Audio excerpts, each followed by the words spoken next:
right, welcome to United Falling, where four brilliant idiots talk about the most deep, detailed, and sometimes the most boring stuff on the planet. Today, I'm hosting Thomas. You're hosting, Thomas? Or you I are? mean, I am the host today. My name is Thomas. This This is is Jason. Andrew. This is Steven. Also, Okay, you're fourth technically guy. brilliant when you're referring to Steven, because Uh-huh. that's an oxymoron. All right. Okay. Well, And one there's idiot. Jason, who's mute. No, He's no, going no. to be doing Jason. sign language through the podcast today. So you Jason can't and I hear work him, the but same he'll be time. using his hands. I'm not mute. No. Jason and Andrew overlapped when they said their names. Oh, they did? Oh. Okay. Yeah, they did. All right, cool. Let's just keep Alrighty going. then. That took a while. So this We are week's four topic idiots. will be climate change. The exciting, fun stuff about the planet doesn't exist. Earth. What? Oh, Wait, Jason, what'd you say? I said it doesn't exist. Clearly, we got a climate denier here. All right, that's going to be a fun conversation. So let me just lay out the groundworks real quick. So the UN, the United Nations, released a report, or during one of their meetings, one of their regulatory bodies, the IPCC, the Intergovernmental Panel of Climate Change report was released, stating actual hard key evidence of the climate change that Jason doesn't believe in, clearly. what does that this is evidence ravaging. actually say? Huh? What does the evidence actually say? Well, so basically, this particular report shows the actual data, statistical data of the planet climate changing, warming, the global warming increasing between the late 1800s to the early 1950-ish. So within, like, for instance, one of the particular key facts, within, I believe, the next 5 years, like 5 years or so, the planet's temperature is going to increase by 3 degrees Fahrenheit. And so that's overall, right? So obviously that doesn't mean all across the globe the planet's going to increase by 3 degrees. So some areas going to have a severe temperature increase. For instance, the western, or the area that's further up the equator, and the areas that are colder are generally going to get colder as well. And so effectively what happens is a lot of the temperature and the climate, for instance, the humid areas, it's only going to get more humid. So the severity actually amplifies as time goes on. So those are some of the key facts that's in this report. So I had these boys do a little homework and read the 100-page IPCC report, and we'll discuss that today. So why don't we kick it off, Mr. Brilliant Man Steven? You have any thoughts? It was 100 pages long. No, I was kidding. 42 or 41. So, what's the difference between climate change and global warming? Is that a rhetorical question? Yeah, I'm just asking you. Asking me or the group? Yeah, the group. Good question. So, There's no difference because both of them don't exist. okay. Why don't we do this? Jason, since you don't believe in climate change or / global warming, why do you not believe in this? Well, okay, I think you have it backwards because, I've been here all my life and Texas has always been pretty unpredictable. So it's always been changing. So why do I have the burden of proof to prove that there is climate change? I'm saying there isn't. So you have to convince me that there is. Okay, well, Well, my Jason, thing is our data on the planet's heating is only like so long, right? So we can't tell if this is actually part of a pattern or if this is a man-made contribution to climate change. So Like this is only a slice of data. What, spanning less than 100 years? You said the late No, this 1800s to 1950. is approximately over a little over 200 years, I believe. 200 Okay, years. that's like a How blip how in the old is radar. the planet? How old is the planet, Tom? Well, it depends who you ask. Some people say it's only 500 years old. Yeah. But Yeah, and most people are there's we clear call it evidence that's actually a lot older than that. okay, so real quick, is climate change and global warming the same thing? Yes, it's the same thing. Yeah. What in about fact, global cooling? That's there not such a thing? That's not a thing? No. Because I Okay. remember in Batman Returns, Penguin wanted to bring back global cooling. you mean the Ice Age? Yes. Yeah, It's part sure. of the cycle, which will eventually happen again. Yeah. Okay. Okay. So All right. to refute to your point, Jason, how old are you? 35, right? Do we say no names and no ages? No. Names Oh, are okay. fine. They already know who we are. Oh, Just okay. don't. Yeah, ages don't. Okay, so why don't we bleep And, out and the don't age? read out Jason's address. Okay, so Jason, you're clearly somewhere I'm in my between. 30s. Yeah, you're somewhere in your 30s, right? So you've only been alive for around 30 years in one location in Texas, whereas planet Earth has been around since over what, thousands and thousands of years. So using 4.5 yours, billion years. or I mean, I'm sorry, not thousands. Yeah, 1.5 billion years to be more exact, right? Unless you're So crazy, use, then it's 2,000 years. huh? Unless you're crazy, and then you think the planet's only like 2,000 years old. Yeah, And exactly. it's flat, right? Yeah, but so that being said, Jason, Please, it's- in relative to your age versus the actual Earth's planet, your data set is so microscopic. You know, it's negligible. So your perspective of how the climate is changing in your time frame in your life is literally non-existent. So Well, like it I doesn't matter. said, convince me that there is global warming. Okay. Look, Okay. We have, I read this paper, yeah. like Ipecac, like whatever that is. What is Ipecac? IPCC, Ipecac. Ipecac. Like, come on. He's saying IPCC. Oh, okay. So what? Yeah, this is actual data, historical data that the scientists have analyzed and provided statistical uh, results, showing you the evidence of the planet warming, and that the humanity has contributed the increase in the planet's warming. Right? I mean, But what how else is there have to we do? done that? How have we Huh? done that? How have we done that? Some of the most obvious example is the use of coal, right?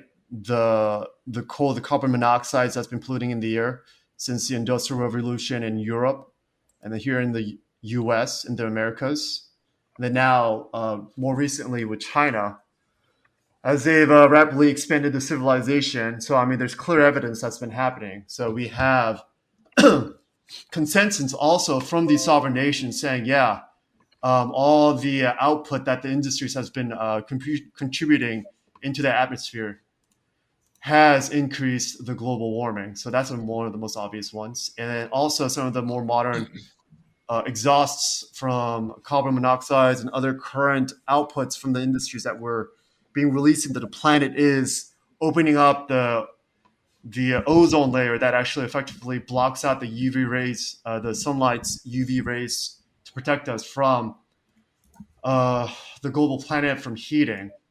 So there's tons of evidence that's showing this. So Jason and Andrew, I can already tell that you guys haven't been reading this. You didn't read the article. Actually, I just recently read an article saying the ozone layer is finally healing itself. Oh, how is that the case? Well, apparently we banned chlorofluorocarbons. So what is that exactly? Where's that being emitted? They're chemicals. From what products, though? I think aerosols. Okay. So let me drill down on your point that there was an article that says that they're finally stopped using this chemical, right? And that the ozone layer is healing. are you sure that is it healing as in that the ozone layer is being recreated, or is the increase of the depletion of the ozone layer slowing down? I mean, there's a lot of different ways to slice this verbiage, right? Do you Yeah, have the article that shows up? it is healing. Yeah, I have it. Okay, It's yeah. from Why don't we put it in the BBC. show notes then? Because I don't believe it. You don't You don't believe believe it? that the ozone layer is healing? Are you saying it's healing or it's like slowed down the deterioration? Because how can it start healing? I don't know how do plants grow back when they get cut down? You have to like add water. Wait, what? Okay, so this article says ozone layer rescued from CFC damage, atmosphere in 2018, legal production, yada yada yada.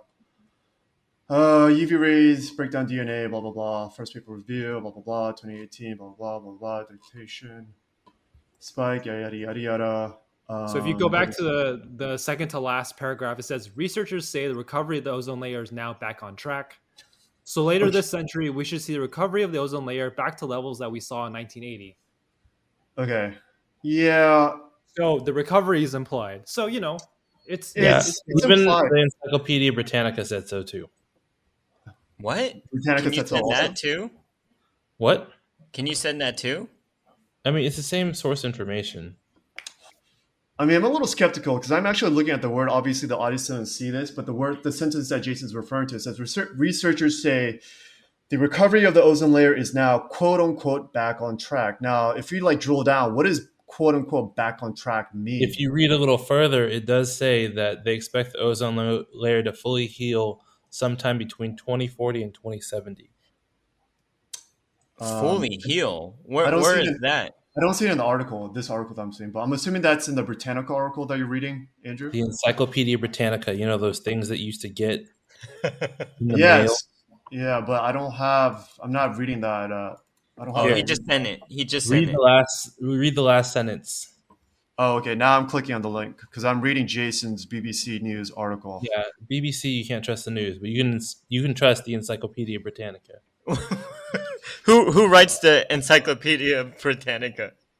Smartest people in the world, man. It's a foundation. There's a lot of people that write it together. It's a collaboration. Jason, stop sending BBC, man. That's like Fox News. All right. So which paragraph are you referring to, Andrew? The very last sentence. All right. Authors of the study also know that expected ozone layer will fully heal between 2040 to 2070. Got sufficient data to reveal the proof was indeed on the path of recovery. Okay. Well, I guess that's an optimistic note. And if you read the article under there, it talks about how there is no climate change. So are we going to survive to 2040 and 2070? I will. I don't know about you. Well, Wait, so is the Encyclopedia Britannica saying that it's not real? It's saying that climate change is a normal cycle of the planet. And this whole get up that we're having that we're killing the planet is wrong because this is what happens. so let me step back then, because I mean, obviously the public has this is super publicized and it's been chopped up and sliced in a lot of different ways. I mean, if you look at it on a super macro point of view, obviously the planet does not stay static, right? And the temperature and the chemical compositions and all the natural thing, the things that's all natural here, right? Things grow, things die, things expand, chemicals, the ozone layer shrinks and grows, right? There's the ice age that comes and goes. So obviously the planet, the planet temperature, if you will, for this specific subject, changes. But what we're saying is, okay, because of the human activity, we're accelerating the change of the planet's temperature. That's what we're trying to say. And that's Correct. what the IPCC report is saying. What are you smirking about, Jason? Do you have something to say? Yeah, I said correct. Yeah. What are you looking at? I'm looking at you because you're talking. Yeah. Do you have anything else to say, Wait, Jason? what? Yeah. Do you have any other input? Yeah. I mean, honestly, obviously, I'm kidding, and I agree with global warming and the article. Oh, I'm just messing around because I'm like, okay, I think all of us here are on the same page. So I was just trying to play devil's advocate for a little bit. Oh, you totally Yeah, caught we me. all agreed to be against global warming to start before we got on. Oh, you totally caught me. I thought I believed you being a global Really? climate I denier, was, Jason. I was about to whip out some like weird reverse logic. Yeah. No, I'm Don't totally kidding. forget- I knew you were just jerking around. I was being sarcastic. Jason was an environmental science major. No, you That weren't. is Weren't true. you like a literature major? What? Poli sci major? No, he was Dude, you had like environmental 10 majors before you graduated. No, I had two. I had international studies and environmental studies. Oh, okay. I see. So out of all of us, he studied this. Yeah, no, I know you were I- kidding around, Jason. I was jerking your chain a little bit too. Dude, I have alright. no idea who writes the Encyclopedia Britannica. I just found this article when I was googling. So Uh-huh. when you searched it, were you just looking like climate change denier or something? No, just ozone layer healing itself, and then by chance, the second article was "Is climate change real?" And then another one is "Are bats rodents?" It's just random stuff. Why know, is the ozone salty? I didn't read that is climate change real, but I think that's one of those clickbaits. I think it's just trying to reframe the question. I mean, obviously, climate change is obviously real. I think they're just trying to frame it a little differently.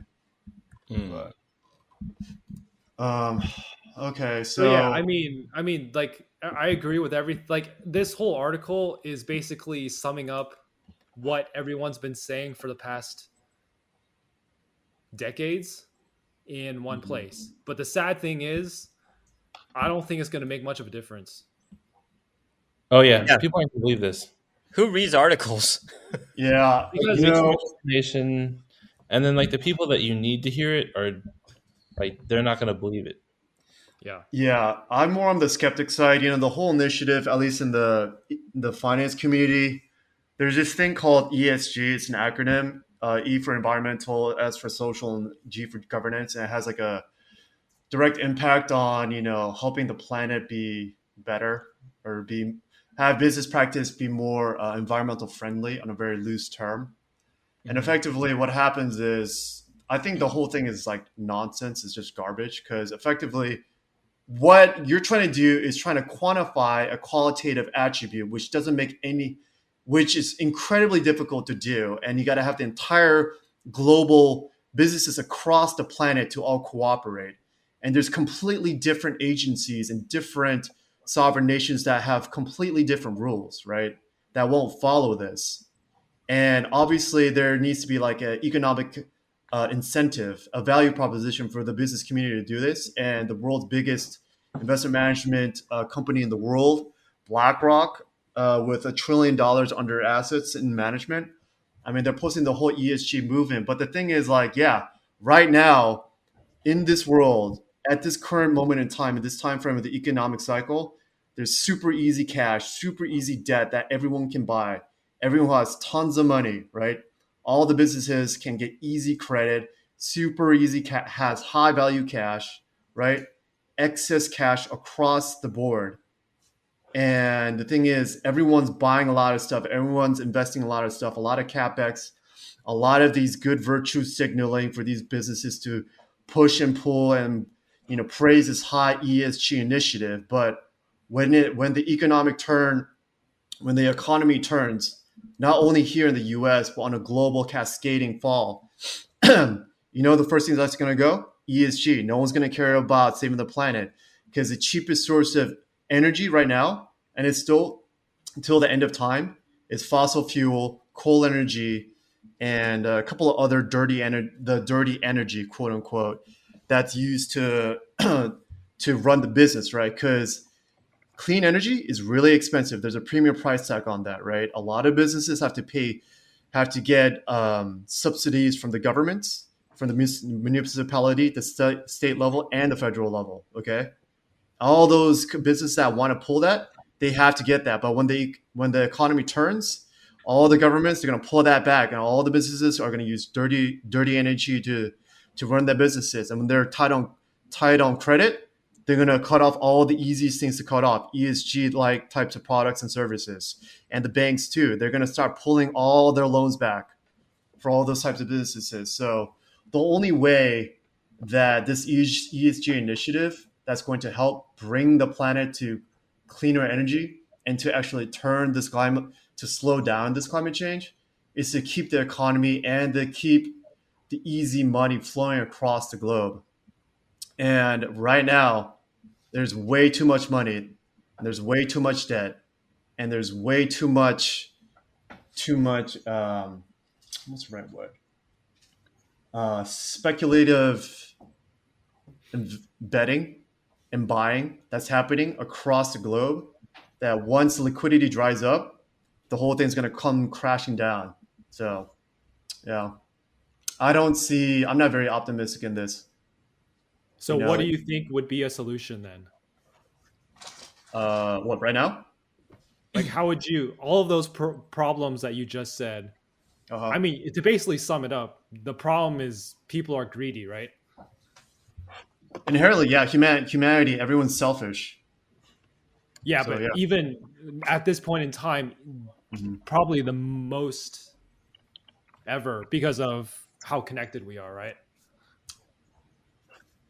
Yeah, in some context, yeah. So I think. Okay, so I'm trying to, because the way I'm approaching this, in the lens of the U.S. right now, the U.S. economy is in a situation where they're actually no. Let me step back. The Federal Reserve they're stuck in a really tight corner where they can't really do anything right now. They don't have any monetary or fiscal tools in their toolkit to make any kind of economic changes that can help indirectly steer the climate change, the positive climate change, to a better space. Because currently, right now, everyone knows the interest rates are super low. Steve is a banker. He knows this because he's a commercial underwriter. He makes loans, and they're all tied to these super low interest rates. All these businesses have super low interest rates. But then the U.S. economy has so much debt, 30% GDP to debt, right? That even if the U.S., the Federal Reserve, the chairman tries to increase the rates a couple of basis points, that means that the U.S. government has to use 30% of the U.S. GDP to service its debt. And that will literally crumble the debt obligations and servicings and all the social networks, services that the government provides. So I think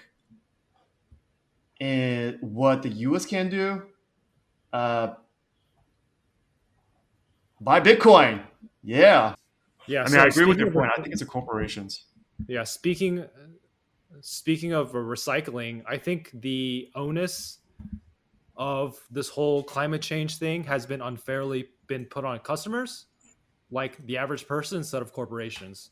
Because if you think about it, I think the majority of waste and emissions and just shit that's contributing toward the climate situation is, it's all generated by the large companies. And as you said, like, recycling in the US at least is a hoax. Like, most of the stuff can't be recycled. Sometimes I don't know if it's just me, but I try to clean stuff like glass bottles and recycle it, because I'm like, surely you can recycle glass. But plastics is hit or miss. Probably the majority of plastics can't be recycled. That's actually been proven to be a lie, that the plastic manufacturers, petroleum companies have manufactured to sell more plastic products to us. So yeah, I think there has to be more responsibility on the part of corporations instead of blaming it all on, well, your Starbucks cup has a plastic lid. Why don't you try recycling that? What are you doing? So that's my thought.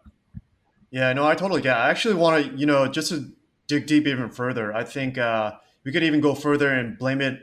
If we wanted to really figure out the source of the problem is the governments, right? I mean, the governments are the one who are the lawmakers. They're the one who create the laws. Once the laws are created, that's where all the services and businesses actually create their business, right? They have like basically guidelines and rules, these little handicap rails, right? How they can conduct their business, how they operate, and who they can sell to, et cetera, right? So, I mean, if anything, the government should be the ones who actually should have created rules. I think they did, but because lobbying is legal in the US, Uh-huh. personally, I think lobbying is just legalized corruption. That's why if you take a look at a worldwide map of corruption, of course the US is going to be low because we made it legal. Mm-hmm.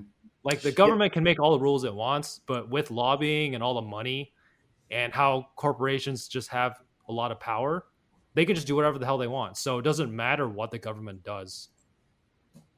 Yeah, you actually make a good point about the corruption point. Just to like extrapolate on that, there's just a side note. Just recently, there was the collaboration with a lot of different investigative journalists across the globe, and there's an organization. I can't recall the actual acronym right now, but effectively they released a paper called the Pandora paper that shows the corruptions of all the various rich people across the globe, and they say, and some of the commenters pointed out, they're thinking, okay, so I mean, a lot of these members, there's a lot of corruption from these people all across the globe, but then they noticed that there weren't a lot of American names, people from the United States that actually had that were listed in this paper, and they say is because that the laws here in the U.S.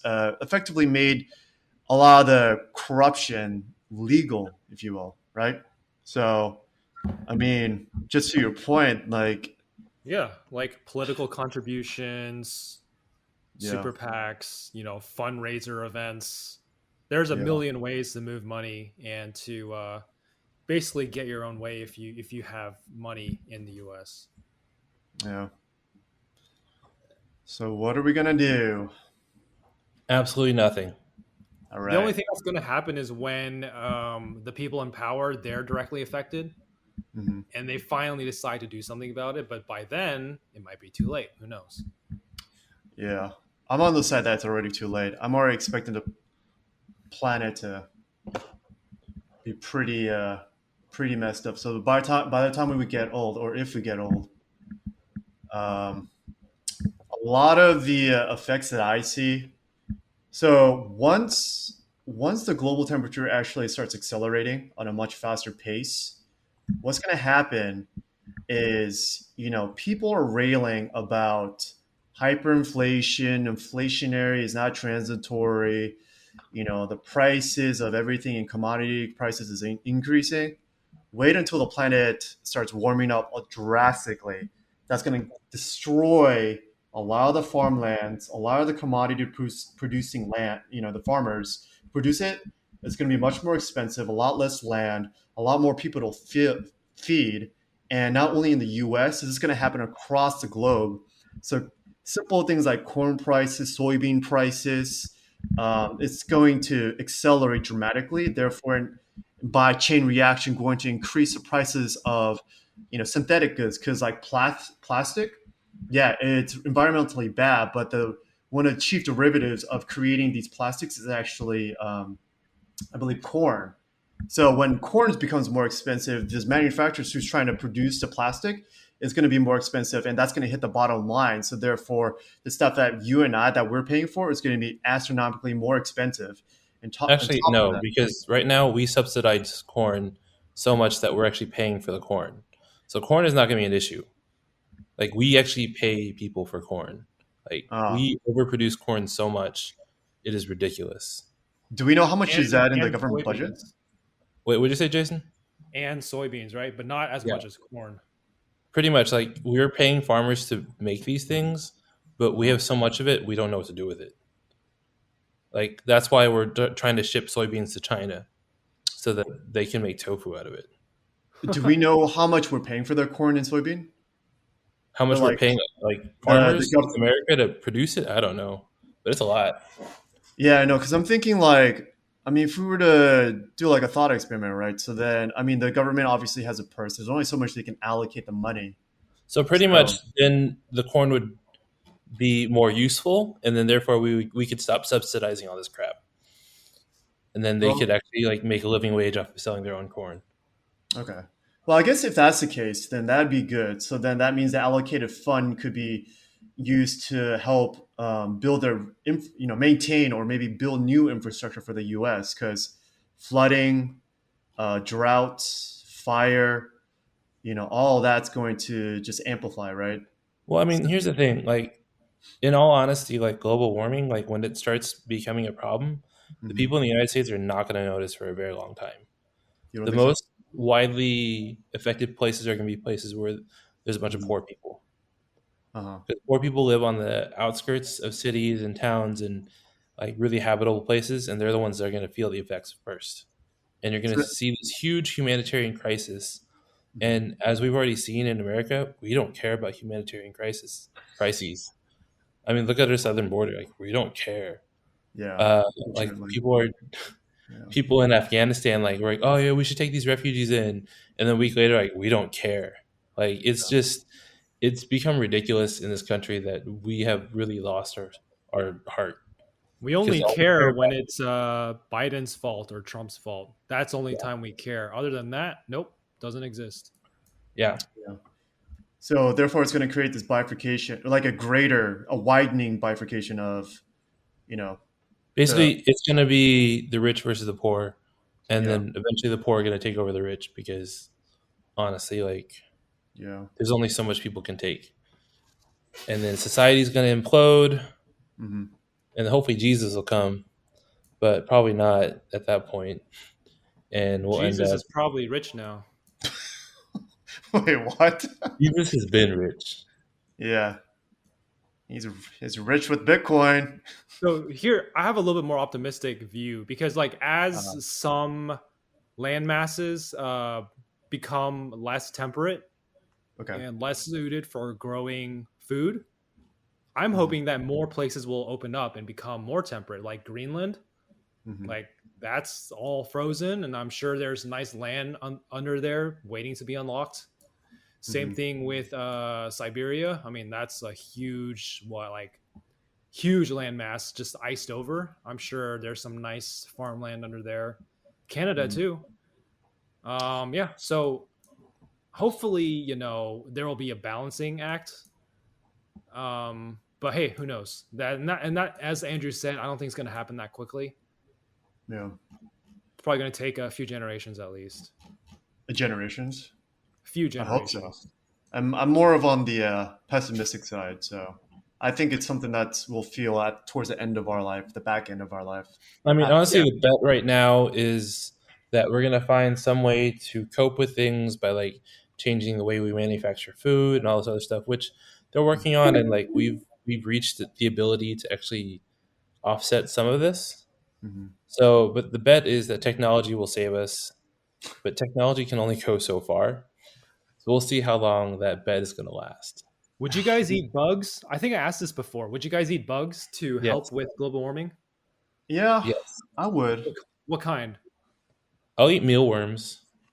Yeah, Would. Koreans are actually eat this. It's called bundegi, right, Oh, Andrew? yeah. Yeah, Aren't they silkworms. in cans? Yeah, hmm Yeah. How do they taste? I'm very curious. I I don't don't remember. eat. I've had it like when I was younger. I don't remember though. I think they were sweet. Huh. Yeah, Did they add sweetness or is that Yeah, just how they yeah. taste? It's like the sauce. yeah. Okay. That's Um, interesting. Texture-wise, they're like a little squishy, and don't they pop in your mouth when you chew on them? Oh, you're like honestly, I think I had it once as a kid, but I can't remember. Um, so much nowadays. My thing like is have you watched David Chang's new show on Hulu? No.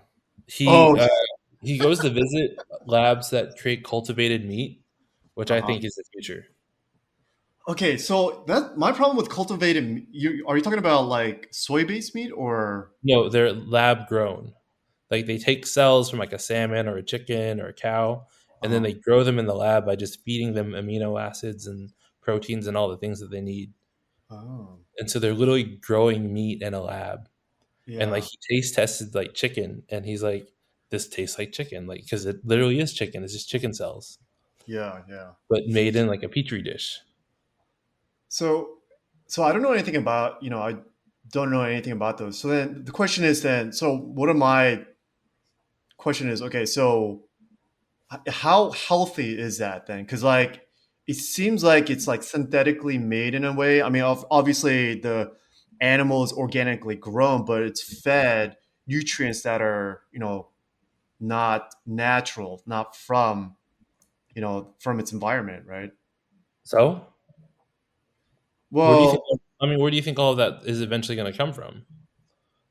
Like, yeah, but where do you get your building blocks for your own body? You eat stuff and then you process it, right?